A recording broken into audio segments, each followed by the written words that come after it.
Hey everyone, welcome back to another episode of Acquisitions Anonymous, the internet's #1 podcast on buying and selling small businesses. I am one of your hosts, Bill D'Alessandro, and this week we have a cool business. This is a one and done, a quickie episode, but we found this really interesting sign business in Texas. It's a very Texas business. It's oil field services, and Michael actually likes it. So I hope you enjoy this week's quick hit episode of Acquisitions Anonymous. But first, a word from our sponsors. Hey, Michael here. Today's sponsor is Guardian Due Diligence, and that is run by our friend Elliot, who was on our episode number 88. And what Guardian Due Diligence does is provide the diligence solution for first-time buyers and self-funded searchers, so people that are buying businesses. They believe that diligence is critical. We believe the same thing as you're digging into a business. And he thinks that you should be able to acquire a business with the comfort that the numbers are solid and the seller is not fooling you. And your lenders and equity partners, they want to know the same thing too. So that's where Guardian comes in. You can get good financial diligence and providing you comfort that you're not buying a bad business and risking your entire net worth on a personal guarantee. So Guardian's quality of earnings reports will give you that confidence and belief in what you're doing and peace of mind. So they offer free reviews of LOIs and company valuations, and you can find out more from Elliot at offerfromelliot.com. And mention that Elliot's been on podcast number 88 and that you heard him there, and tell him we sent you.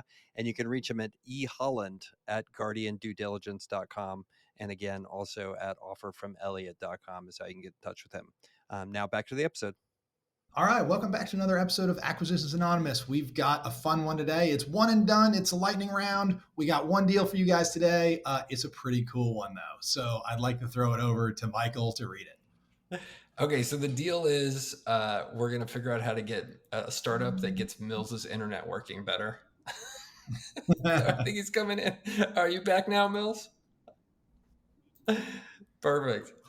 All right. So the deal that I have for us today is I actually looked at this and I was like, this looks pretty interesting. This seems like a nice, boring business I'd be interested in. And I'm interested in it because it's near me in San Antonio. It's technically not exactly in San Antonio, but it's in the next county over called Comal County, which is just northeast of where I live in San Antonio. So the biz buy sell listing it says National Pipeline Sign Markers, and then I have a big picture of a warning: do not anchor or dredge, or because there's a pipeline crossing sign as the actual the actual image on the listing here. And the asking price for the business is $2.5 million. It says cash flow not applicable. Gross revenue is about $2 million a year. So asking $2.5 million for the year. They have $2 million in revenue and about $1 million in furnitures, fixtures, and equipment. They also have some real estate that we find out later that the real estate is worth $1 million and not included. So business description: this business is in the pipeline marking industry, and they are one of the most well-known and respected for what they do. They are contracted with Fortune 100, 500 oil and gas companies out there. If there is a warning sign on a pipeline or a gas line or whatever that has to be made, this group can make it. The company was founded in 1985, and its mission has been to produce great products with even better customer service, capitalized customer service for some reason. It is a tight-knit group, tight-knit misspelled, group of employees who all respect one another and work well together, run on senates. Okay, 2021 revenues. By the way, this is driving me crazy. Could this broker not have somebody read this over? Like there should be no reason it looks this unprofessional. Anyway, okay, sorry, I'll get off my high horse. Yes, I went to college and I act like it sometimes. So 2021 revenues were just under 2 million and has an adjusted net income of 396,000. Furnitures, fixtures, equipment, $1 million, and they're asking $2.5 million for it, and so on. The business occupies 2 acres of a 10-acre parcel. Seller is willing to split the 10 up and sell the 2 separately. Real estate is not included in the asking price here. Seller would like $1 million for the 10 acres. If split up, that will be negotiated. Although the business can be run absentee, it is recommended that the new owner live out in the New Braunfels area, which is this Comal County area. And if they can't bring on a strong operations manager, you have to sign a non-disclosure agreement to find out any more about this. And I think that's it. Did I miss anything on this listing, Bill? Oh, this was important. They have an adjusted net income of $396,000. We actually weren't going to do this deal until they actually did list what the earnings are. So $400,000 in adjusted net income. I guess you'd have to figure out what the adjustment actually is. and they want to sell it for $2.5 million. So my math is that 5 times, 5 point, It's five almost point, six times. almost 6 times. 6 times, Um, yeah. yeah, so a little pricey, but there's a business been around for a while. So what do you guys think? So the thing that I jumped out at me right away is that last week we had a guest on that said he really wanted to be in Vail, Colorado. So he only looked at businesses in Vail, Colorado. And then he bought one and he moved there. But then you said, Michael, he's doing it all wrong. He really should be looking at businesses in San Antonio / Comal County, Texas, especially ones they have to cause you to move there because that is the place to be. So that's Well, that's buyer business fit for Michael. yeah. Well, I mean, it's for me. I know that New Braunfels is a 30-minute drive away. So there's actually, I feel like if you're going to buy a commoditized business like this to some extent, there's something to be said for having it, nearby. And in my situation, like I'm in San Antonio, so like, well, I might as well take advantage of being there. Yep. So this one, Michael, what I couldn't tell is I'm not in Texas. Maybe you're closer to it and have seen more of these signs. We don't have oil pipelines in North Carolina. So is this the sign companies I'm familiar with are the ones that do like big custom on the sides of buildings and you sell a corporate job. It's like it can be a 5 or 6 figure deal when somebody builds a building. Is that what this is? And there's like custom fab and like they care about design, or is this more like I need you to put a sign every 50 feet for 100 miles and they're cardboard or metal and that's fine? What is this exactly? It's the second one. So if you go all across Texas, right? So Texas, has the most productive oil field in the United States called the Permian. That's out by Midland, so it's in West Texas.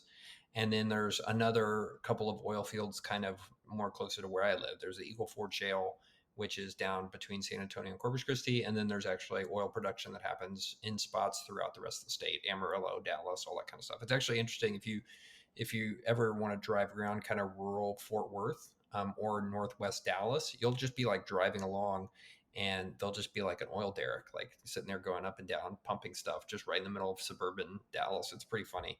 But anyway, so all that oil gets accumulated in these like accumulation stations, which are just basically like tanks, right? And then those get put onto pipelines and then they make their way to refineries. So the deal is those pipelines will go like along an interstate or along a road. And if it's a natural gas pipeline or if it's an oil pipeline or whatever, like the worst thing that could happen is some jackass decides to come in with like a jackhammer or a backhoe and like cuts the pipeline open. And you've got 500 psi oil spraying everywhere in the middle of some yard somewhere. So these signs get mandated by the state and by the federal government and the regulators to come in and say you got to have these signs every certain feet that says like don't dig here or call 811 or whatever the number is before you dig. So when somebody's building a pipeline, they have to have these signs and then they fade over time and they have to get updated. And so these are little 2x2 or 4x4 or whatever signs that are like don't dredge here, don't dig here. And there'll be hundreds or thousands of them along miles of pipeline throughout Texas. Interesting. So is this makes me feel like it's as much a logistics, sign maintenance and replacement business as it is a sign manufacturing business. I would imagine the sign manufacturing could almost even be outsourced, would be trivial and commoditized. Really, this is about maintaining a map of where you have signs, contracts with the people who are your customers who own the pipelines, and like a schedule to change them out and regulatory compliance that the signs are there and all of that stuff. Yeah. I love this if it's a business like what you're saying, where you're in there and you're contracting with, whoever owns the pipeline, because these pipelines are, they're privately owned, and whoever's job is to operate that pipeline. If you have a contract with them where it's like, okay, you pay us and we make sure your signs are up to date and compliant and we print the signs and we make all that happen, that sounds like a great business to me. I want to be in that business because that sounds really sticky, high margin, and the oil people are known to throw around money. If it is, I'm just a printer who prints a lot of signs that the other people do that kind of stuff with, that seems much less interesting to me. So, Bill, we do have pipelines in the Carolinas. There's two. One that runs kind of through like Augusta, Columbia, and up through Charlotte. But if you look at a map, like it looks crazy in Texas, and we just have two here. But I think a lot of ours are like more subterranean, or they're just off the beaten path. Also, Michael, there, a lot of these pipelines are owned in publicly traded entities that are MLPs, master limited partnerships, because there's preferential tax treatment, and it's like a REIT. They have to pass through like 90% of their net income, and they get preferential tax treatment. So you could arguably figure out who are the customers. That's my first question, is like, who are the customers here? But you could definitely figure it out, and you could get some intel and go figure out how to sell to them. My guess is that it's not a contractual relationship to put up the signs. Probably the guys who maintain the pipelines and cruise them and make sure that they're following all the EPA regulations, but the signs is maybe on the more commoditized side of the spectrum. So how do you think Mills, how do you think they got into this niche of, we're just going to do these types of signs? Because I think to me, that's an interesting kind of yellow flag. I'm like, how did these guys just do this stuff? Because if you're just in the commoditized sign production business, I would have wondered how they ended up, just in this niche, right? Instead of making stuff for everybody. I wouldn't be surprised if they also put them up, and have some guys who roll around and make sure that, the pipeline company has a maintenance contract with somebody. That guy calls and says, Michael's literally entering information as we speak. Do you think if I write, I am very interested, he will learn how to use your IRA and 401k? I am trying to figure out what you can enter into the biz buy sell comments box that will get you not replying. Does this make me rich? No, I'm just kidding. I am very interested. I mean, the sad thing, we're going to talk later today about another deal where my buddy sent it to me and he's like, I'm very interested in this deal, Girdley. I was like, okay, fill out the form and ask him to send you the stuff. Crickets. Like, these brokers are like the worst. So I'm clicking send here. I give it a 0.1% chance I actually hear back about this guy. There'll be a follow-up episode on this. Or if he does, he calls me like at Sunday at like 4 a.m. It's like, hey, call me back. All right, I clicked the button.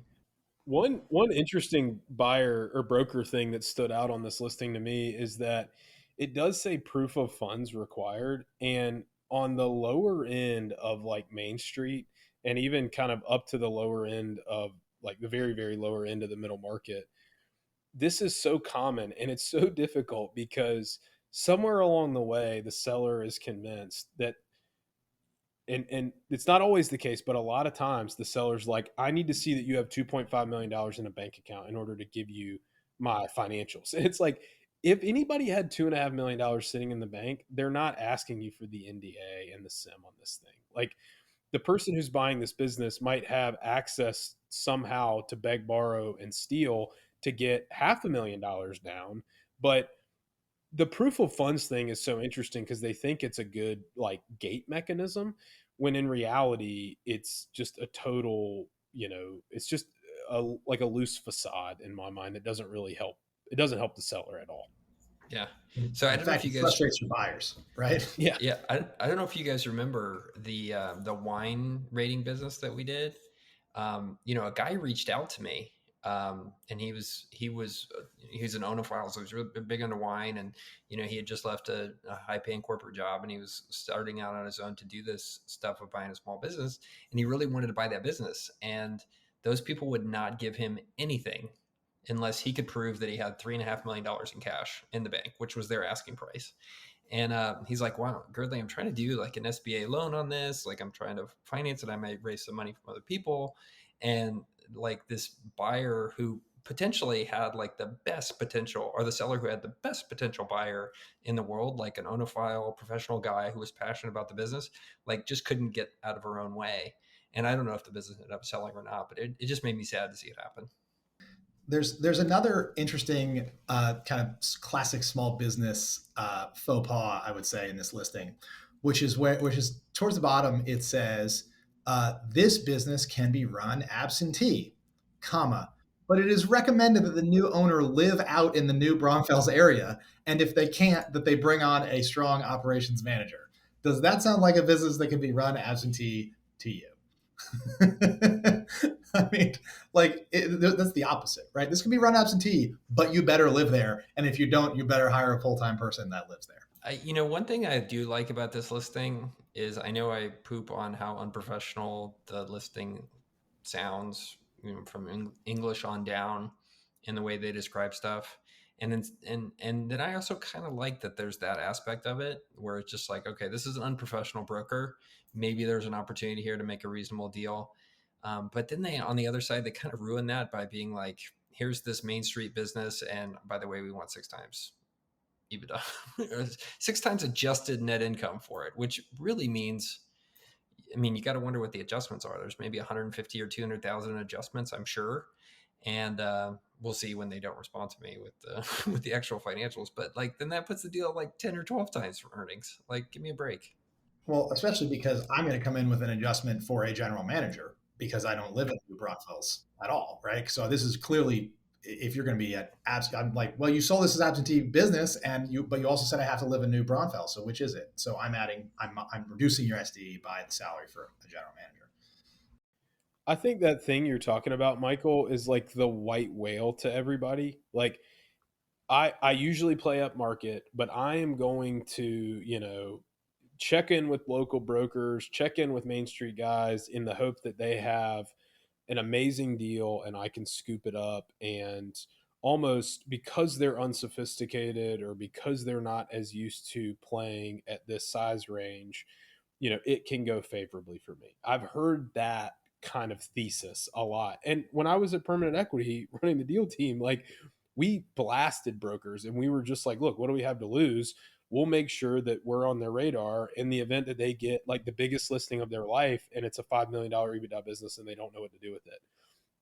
I would say 999 times out of 1,000, it just does not go that way. If they have a whale of a deal and if it's the listing of a lifetime for them, it's terribly mismanaged. And they will do anything and bend over backwards to get the seller on the hook, including telling them like this, your business is worth 6x and we'll find a buyer who will pay 6x, because I've heard people do that. And they won't set expectations. They won't manage the process. They're afraid of the client because they're like, if I make them mad, I won't get to close this listing and I'll miss out on the commission. Like the incentives are all weird and wrong. It can happen. I just don't know of any instances, firsthand or secondhand either, where that has played out. It does come down to the lesson I've learned with stuff like this is exactly what you're saying. Like, unless there's a scenario in which I'm willing to pay 6 or 6.5x, EBITDA for a business like this, like it's not worth it to spend a bunch of time on it. And I say that just as somebody who filled out the form asking for information about it. They're not going to call me anyway. I mean, these are brokers. They don't answer the forms. Give me a break. Michael, how does this business grow? So it says it's been around since 1985. We're hoping it's got maintenance contracts on a bunch of these signs. Maybe I'm wrong, but it doesn't seem to me like, are they building new pipelines all day, every day that all need signs? And so there's new business to win. And if so, like, do I need to live in this area and know all the guys that own oil field services companies? And is the seller key here? Like, how do I grow this business? Yeah, well, I think there's one thing which is really interesting to me is why this is out in Central Texas, right? This is in New Braunfels, which is between Austin and San Antonio. The world hub for energy production is in Houston, which is 3 hours to the east by the interstate. So that has me thinking there's some level of locality in this business, right? And especially if these guys are out putting in the signs themselves or installing them, or even above and beyond that, checking on the signs to make sure they're still in place, because these oil pipeline companies could get in trouble if they don't have signages up and they're not doing the right stuff to make sure they have them there. I think the thing that I like about this business is potentially that locality, Bill. And I think the other thing that's really interesting is these signs, like they sit in the sun all day in Texas. So they don't last forever. So it's a recurring revenue stream where every few years you're out there putting in new signs, or you're doing an audit of what they have and replacing signs and stuff like that. So I think that's potentially very attractive.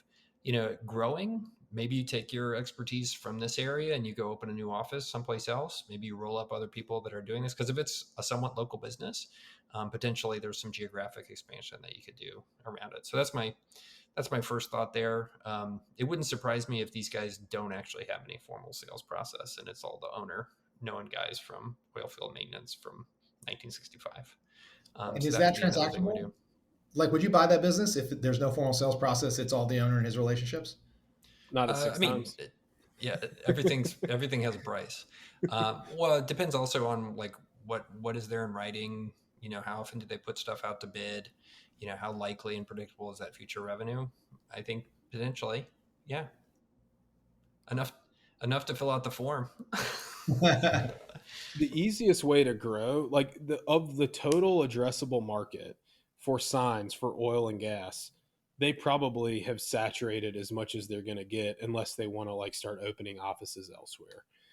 The problem is to grow, you could add services. You like same provider, same customer. What else do you need from me? And I'll just open up, additional revenue lines. It's probably things that aren't in their core competency though, like vegetation management around pipelines. I worked on this deal, pretty large power line, it was basically a landscaping company that cleared the right of ways around transmission lines. And it was also really EPA and DOT regulated. If a tree falls on transmission lines, it's like $100,000 per hour fine to that power company.